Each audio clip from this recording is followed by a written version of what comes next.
এটা কয় কেজি গোস্ত হইতে পারে কদি? এই কি হইছে? কি হইছে? কি ঘটনা কি? আরে ভাই হাতে পায়ে ধরে কোনো লাভ নাই, এটা মালিকের হুকুম। আমরা হইলে মালিকের গোলাম, তাই না রে সুমরা? ছাগল কি মারি দিয়ে দিবি? যা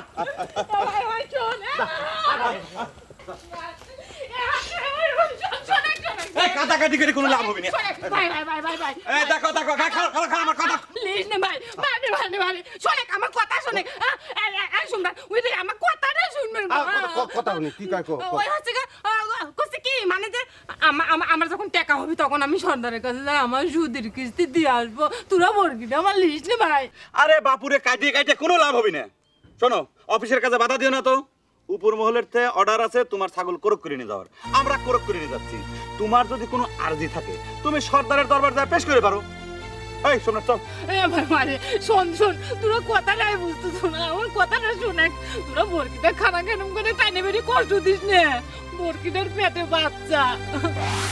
ওকে, তোমার ছাগলের গর্ভ হয়েছে সে কথা আগে বলো নাই কা? কওয়ার সুযোগ দিলে কোনে, মানে যে তোমরা গেলে আর বর্গির দড়িটা খুলে নিয়ে চলে আসলে। বেটা এটা একটা কাম করছো বেটা, একটা গর্ভবতী ছাগল সেটাকে নিয়ে টানাটানি করতে আসছো বেটা। দেহ চিন্তা করি দেখো উচিত হয়েছে এটা কি? সেই কথা তো আমি করছি ভাই। দেখ ছাগল কোলে নাও। এসব কি কও? দৌড়াও না বেটা, ভাই তোমার পায়ে ধরি শোনো।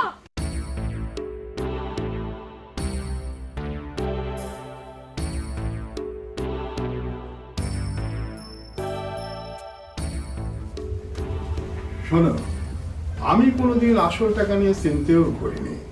আমি খালি চাই সুদের কিস্তিটা ঠিক মতো দিয়ে দাও, আসল টাকা যতদিন খুশি রেখে দাও। পৃথিবীর কোন জায়গায় এমন সুযোগ পাবে? টাকা তো দিলেন সর্দার সাহেব, লেখাপড়া তো কিছু করলেন না। লেখাপড়া করে কোনোদিন আমি টাকা ধার দিই। আমার মাথার মধ্যে সব সাজানো থাকে, হিসেবে কোনোদিন গরমিল পাবে না। আপনি আসলে গরিবের বন্ধু। আমি তাহলে যাই, হাটে যাব, এই টাকা দিয়ে একটা গরু কিনবো, দোয়া করেন। অবশ্যই দোয়া করি, কিন্তু জানো তো আমার টাকা দিয়ে গায়ে গরু কেনা যাবে না। বলদ কেন, কোনো আপত্তি নেই। আমার বলদই দরকার।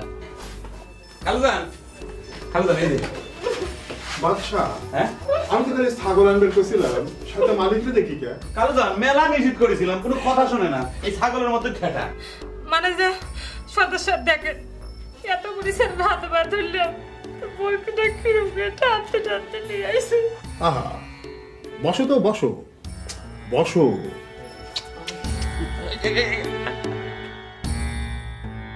পানি খাবে? টিপ কলের পানি আর কাঁচের গ্লাস আছে, খাও।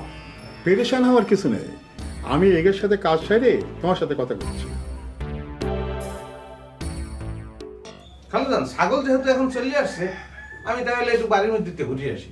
এখনই বাড়ির মধ্যে যাওয়ার দরকার নেই, সবাই এখানেই বসো। আমরা আসো কা, খালুদান কি জোকান, যেটা বলছে সে ভবিষ্যৎ বুঝেই বলছে। তোমার কাছে এটা আমি আশা করি নাই সুন্দরী। সুদের টাকা তো বাকি ফেলাইছই, তারপরে ছাগল যে গর্ভবতী হয়েছে সেই খবরটাও আমাকে জানাও নাই। হয় খালুদান, আপনি চিন্তা করে দেখেন, আমরা না জানি একটা গর্ভবতী ছাগল লইয়ে কিরকম টানা হেঁচড়া করছি, তাই সে নিজে কিন্তু ছাগলের তন বেশি ডিস্টার্ব করছে না।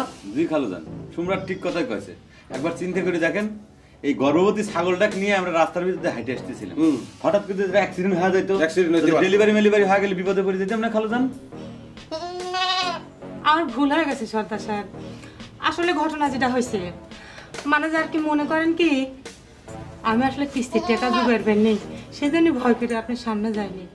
এটা কি করলে সুন্দরী? আমার তুমি ভয় পাও? এই, আমি কি ভয়ের পাত্র?